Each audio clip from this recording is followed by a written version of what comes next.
Quadratic equation का hardest question हम इस वीडियो में डिस्कस करने वाले हैं और हार्डेस्ट में किस बेसिस पे बोल रहा हूँ मैं तुम्हें ये भी बताऊंगा। तो रिसेंटली हमारे फ्री रिवीजन कोर्स में हमने एक टेस्ट कंडक्ट कराया था क्वाड्रेटिक इक्वेशंस का और उस टेस्ट में ये सवाल सबसे ज़्यादा टफेस्ट था। इस सवाल को सिर्फ और सिर्फ 14% बच्चे एक्यूरेटली सॉल्व कर पाए थे, making it the hardest question of the test. अब क्योंकि हमारे टेस्ट में ये हार्डेस्ट था तो इस बात के बहुत चांसेस है कि जेईई मेंस के पेपर में 99% बच्चे इस सवाल को इग्नोर कर देंगे और तुम्हें इसके सोल्यूशन के बाद ये समझ आ भी जाएगा कि क्यों इग्नोर कर देंगे।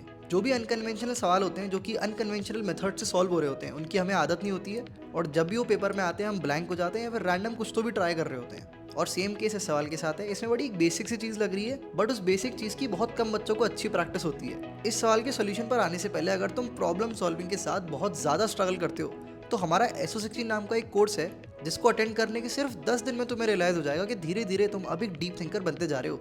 एडवांस लेवल के सवाल अब आसान लगने लग गए हैं। ऐसा मैजिक ये कोर्स कैसे अचीव कर पाता है ये जानने के लिए डिस्क्रिप्शन में दिए गए लिंक को टैप करो और हाल फिलहाल हम इस सवाल के सोल्यूशन पर आते हैं। तो यहाँ पर अपन देख पा रहे हैं हमें बड़ी सी गंदी सी इक्वेशन दे रखी है और हमसे पूछा है कि find the distinct real roots of this equation. तो किसी के दाम में अलग अलग चीज़ें आ सकती हैं कि शायद इसका कोई रूट ही नहीं होगा। डिफरेंशिएट करके अपन चेक कर लेंगे मोनोटोनिसिटी। दिस इज समथिंग जो मेरे दिमाग में सबसे पहले आएगी बट इससे तो नहीं बनना है काम इसका। तुम ट्राई करके देख सकते हो, डिफरेंशिएट करके देख सकते हो। तुम्हें कोई भी प्रेडिक्टेबल ट्रेंड नहीं मिलेगा। कोई बंदा होगा अलग अलग वैल्यूज डाल के देख सकता है कि भाई 1/2 के आसपास थोड़ा मेजर कर सकता है कि किसके आसपास ये फंक्शन ऑसिलेट कर रहा है। कोई इन्फिनिटी पे चेक करेगा, कोई माइनस इन्फिनिटी चेक करेगा। ये बेसिक बेसिक चीज़ें दिमाग में आएंगी बट इनमें से कोई भी वर्क नहीं करेगा। वर्क इसमें करेगी बहुत ही बेसिक सी स्ट्रैटेजी जिसको हम बोलते हैं फैक्टराइजेशन और वैल्यू चेकिंग। वैल्यू चेकिंग एक बड़ा ही बेसिक सा रूल है यार। कोई भी अगर हमें पॉलिनॉमियल इक्वेशन डिग्री 3 में इसको बहुत ज़्यादा अप्लाई करते हैं, इसे डिग्री 15 की इक्वेशन में तो कम देखा गया है। दैट इज़ वाई ये सवाल थोड़ा सा यूनिक है। हम कई बार ना वैल्यूज डाल के देखते हैं, जैसे कि हम 1 डाल के देख सकते हैं, -1 डाल के देख सकते हैं, 0 डाल के देख सकते हैं। 0 तो इसमें नहीं बनेगा बिकॉज ये कांस्टेंट बचा हुआ है। 0 पर -1 दे देगी तो 0 तो एलिमिनेट कर देता हूँ। कई बार बहुत बहुत बहुत रेयर केसेस में 2 और -2 भी डाल के देख सकते हैं। और ये चीज़ अपन क्यूबिक के टर्म्स में ज़्यादा एक्सपेरिमेंट कर रहे होते हैं बट ये बड़ी सी इक्वेशन है तो इसमें 2 और -2 तो नहीं डाल पाएंगे। बहुत ज़्यादा कैलकुलेशन हैवी क्वेश्चन हो जाएगा अगर 2 और -2 डाल के इसका आंसर आ रहा होगा तो ये पेपर में छोड़ने वाला सवाल है। बट ऐसा नहीं है इसलिए मैं यहाँ पे करवा रहा हूँ इसको। तो 1 और -1 जो है हमें यहाँ पे रूट डाल के देखना है। तो यहाँ पर सिंपल है भाई, अगर तुम 1 डाल के देखोगे तो भी रूट तुम्हारा निकल आएगा, -1 डाल के देखोगे तो भी तुम्हारा रूट निकल आएगा। इसको एक बार चेक कर लेते हैं। मैं वेरीफाई करके दिखाता हूँ, एक बार 1 के लिए चेक करता हूँ। तो यहाँ पर हमारे पास हो जाएगा 1 -1 -1 प्लस का 1, ये पूरा पार्ट हमारा 0 हो जाएगा और ये तो खुद ही 1 के बराबर, इसको लिखा ही नहीं है मैंने। साथ में हो जाएगा 1 × 3 माइनस का 4 माइनस का 2 प्लस का 4 माइनस का पूरा 1। तो यहाँ पर अगर देखें तो ये पूरा माइनस का 6 आएगा, ये माइनस का 7 आएगा। दोनों माइनस का नहीं एक्चुअली प्लस का 7, तो प्लस का 7 -6, ये पूरा प्लस का 1 दे देगा और ये इस -1 के साथ क्रॉस कैंसिल होकर 0 बना देगा। तो आई होप ये तुम्हें समझ आ गया होगा 1 और -1 सिंपली कितनी कैलकुलेशन लगनी है। तो मन में भी कर सकते थे बहुत लोग। तो यहाँ से एक चीज़ तो भाई पूरी तरह से अपने को पता चल चुकी है कि इस इक्वेशन को अगर मैं खोल के भी लिखूँ तो ये मेरी देखने में कुछ ऐसी हो जाएगी जो कि हमारी देखने में एक 8 डिग्री की इक्वेशन है। अब या तो बंदा कोई ये कर सकता है कि भाई हमें पता है कि इसके अंदर से x - 1 × x+1 कॉमन निकल के आना है बिकॉज 1 और -1 इसके रूट्स हैं ऑलरेडी। तो हम ये कह सकते हैं कि भाई x² - 1 से इस इक्वेशन को मैं डिवाइड करूँ, डिवाइड करने के बाद जो 6 डिग्री इक्वेशन बने उसमें कुछ एनालिसिस करूँ। बट ये भी प्रोसेस बहुत ज़्यादा लंबी हो जाएगी। अगर ऐसे भी करना होगा तो पेपर में छोड़ने वाला सवाल है ये। दैट इज़ वाई हम थोड़ा और एनालाइज करेंगे। हम फैक्टराइजेशन की मदद लेंगे which is the basic building block of this question which is the heart of the question. यहाँ पर ध्यान से ऑब्जर्व करो। मैं एक काम करता हूँ, ब्रैकेट्स क्रिएट करता हूँ अलग अलग x - 1 के। तो अगर मैं पहले पार्ट में से चेक करूँ, मैं x - 7 इसमें से कॉमन निकालूँ तो मेरे पास x - 1 आ जाएगा। यहाँ से मैं एक x⁵ नेगेटिव का कॉमन निकालता हूँ तो यहाँ पर फिर x - 1 आ जाएगा। इस वाले पार्ट में अगर मैं ध्यान से ऑब्जर्व करूँ तो इसको एक काम करते हैं, x - 1 बनाने के लिए मैं इसको 2 पार्ट्स में ब्रेक कर देता हूँ। -4x का क्यूब जो हमारा लिखा हुआ है उसको मैं लिख सकता हूँ -3 ऑफ x³ साथ में माइनस का x³। अब यहाँ पर ध्यान से देखो, ये जो दो चीज़ें हैं ना, ये दो टर्म्स हैं, इनमें से मैं 3 कॉमन निकाल सकता हूँ और x³ भी कॉमन निकाल सकता हूँ। तो ultimately what will I get, इसको मैं मिटा देता हूँ और यहाँ पे लिख देता हूँ प्लस का 3x³ मैंने जब कॉमन निकाला तो मेरे पास बन गया x - 1 अगेन। अब यहाँ पर देखो एक मेरा माइनस का x³ बच गया था। अब बिकॉज मेरे पास एक माइनस का x³ बचा है तो अलग से लिख लेता हूँ, उसको थोड़ा समझाते हुए चलते हैं भाई। माइनस का x³ लिखा हुआ है और मेरे पास एक माइनस का 2x² है। मुझे कुछ ऐसा ऐड सब्ट्रैक्ट करना है जिसकी मदद से मैं x - 1 कॉमन निकाल पाऊँ। तो मेरे को एक्चुअली में क्या चाहिए, मेरे को चाहिए एक प्लस का x का स्क्वायर। तो मैंने सिंपली क्या किया, इसको लिख दिया ऐसे करके प्लस x का स्क्वायर माइनस का 3x² और आगे मेरा 4x और माइनस का 1 लिखा हुआ है। अब फिर से इसमें से कॉमन लिया, माइनस का x² कॉमन लिया, फिर से x - 1 बन गया, उसको भाई यहाँ पे लिख देते हैं। माइनस का x कॉमन लिया, x² और x - 1 यहाँ पे लिख दिया। अब अगले टर्म्स पर आते हैं। तो यहाँ पर हमारे पास अल्टीमेटली ये बचा हुआ है। फिर से हम इस प्रोसेस को रिपीट करेंगे। ये जो 4x मेरा लिखा हुआ है इसको मैं लिख सकता हूँ 3x साथ में प्लस का x माइनस का 1 और यहाँ माइनस का 3x² हमारा दे रखा है। तो अल्टीमेटली हम क्या करेंगे, माइनस के 3x को कॉमन लेंगे और फिर से हमारे पास एक x-1 क्रिएट हो जाएगा। इसके साथ साथ एक x-1 हमारा बाहर बचा ही हुआ है। तो यहाँ से तुम्हें समझ आ गया भाई, ये फैक्टराइजेशन बहुत जल्दी की जा सकती है, मैं बता बता के कर रहा हूँ, मन में करोगे तो इसको हाल 10-15 सेकंड में लिख सकते हैं। यहाँ से हम क्लियरली -1 को x-1 को कॉमन ले सकते हैं।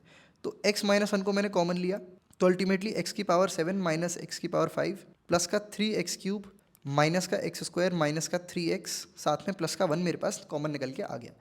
अब मैं जानता हूँ उसका रूट एक +1 भी है, तो यहाँ से मुझे पता है कि x+1 भी कॉमन निकल के आएगा। और इसी पॉइंट पर इस सवाल का कैच था, इस सवाल की और नेक्स्ट यूनिकनेस थी जिस पर आके ज़्यादातर स्टूडेंट्स अटक जाएंगे। इस ब्रैकेट में से -1 x-1 कॉमन निकालने के बाद हमें ये रियलाइज़ हो गया कि 1 नाम का एक रूट था भाई जो एलिमिनेट हो चुका है। एक और रूट है -1, तो हम x+1 को यहाँ पर कॉमन निकालने की कोशिश कर सकते हैं। कोई ये सोच सकता है फिर x+1 को एक्सट्रैक्ट करेगा, बट ऐसा करने पे ही फंसने के चांसेस थोड़े से हमारे बढ़ जाएंगे। हम और ज़्यादा कैलकुलेशन के लैब्रिंथ में फंस जाएंगे। क्या है टर्निंग पॉइंट इस सवाल का, अब देखते हैं। हमें फिर से एक और बार चेक करना था, क्या पता रिपीटेड रूट्स हो, बिकॉज 8 डिग्री की इक्वेशन है तो रिपीटेड रूट होने के भी चांसेस हैं।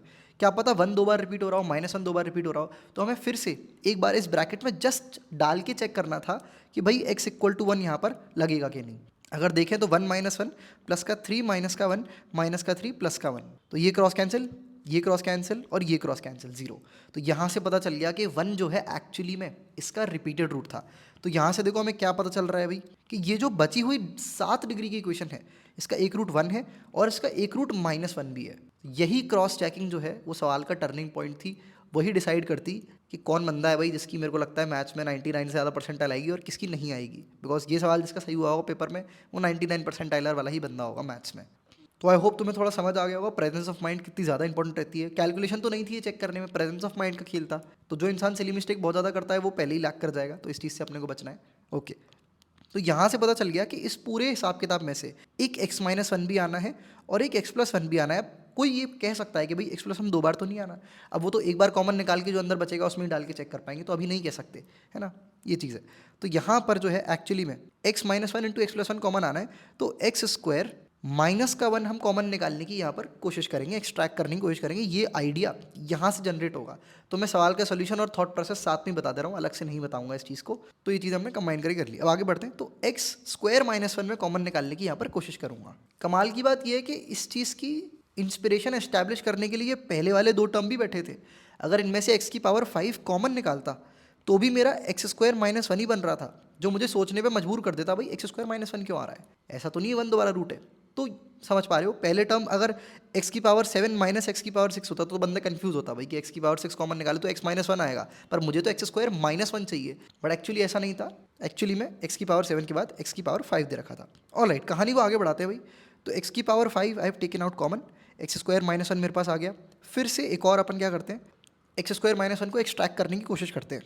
तो यहाँ पर मैं अगर इन दोनों टर्म्स को ध्यान से देखूँ तो हो गया काम, पूरी तरह से खेल खत्म हो चुका है। इनमें से अगर मैं 3x कॉमन लूँ तो फिर से एक x² -1 आ गया, और एक और फिर मेरे पास नेगेटिव साइन अगर बाहर ले लूँ, कॉमन ले लूँ, तो इन दोनों टर्म्स को अगर हम ऑब्जर्व करें तो यहाँ से मेरा फिर से एक और x² -1 आ गया। तो अल्टीमेट एक्सप्रेशन अगर तुम ध्यान से देखो तो बाहर एक x-1 तो बैठा ही हुआ था, तो x-1 multiplied by x² minus का 1। अब अंदर बड़ी प्यारी सी छोटी सी भाई डिग्री 5 की क्वेश्चन बची है जिसको बहुत आसानी से एनालाइज किया जा सकता है, 3x और साथ में माइनस का 1। तो this is actually our polynomial, पूरी तरह से हमें पता चल चुका है। इसका एक रूट तो 1 है और एक रूट -1 है। उसने बोला था डिस्टिंक्ट रूट बताओ, तो डिस्टिंक्ट ही चेक करेंगे। 1 जो है वो रिपीट हो रहा है, मुझे पता है 2 बार, बट हम डिस्टिंक्ट को ही जाएंगे। तो 1 और -1 ही हमारे खाता बुक में आया है भाई। कहानी को आगे बढ़ाते हैं। इस एक्सप्रेशन को अगर ध्यान से ऑब्जर्व करें, अब डिफरेंशिएशन का लॉजिक यहाँ पर काम आ सकता है। ध्यान से देखो, इसे डिफरेंशिएट करोगे तो 5 मल्टीप्लाइड बाई x⁴ और साथ में प्लस का 3 आ रहा है।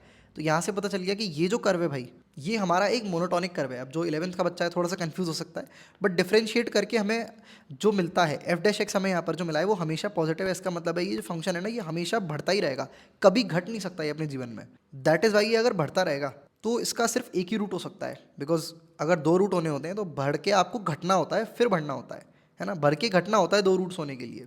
That is why it is monotonically increasing function, that is why only 1 root.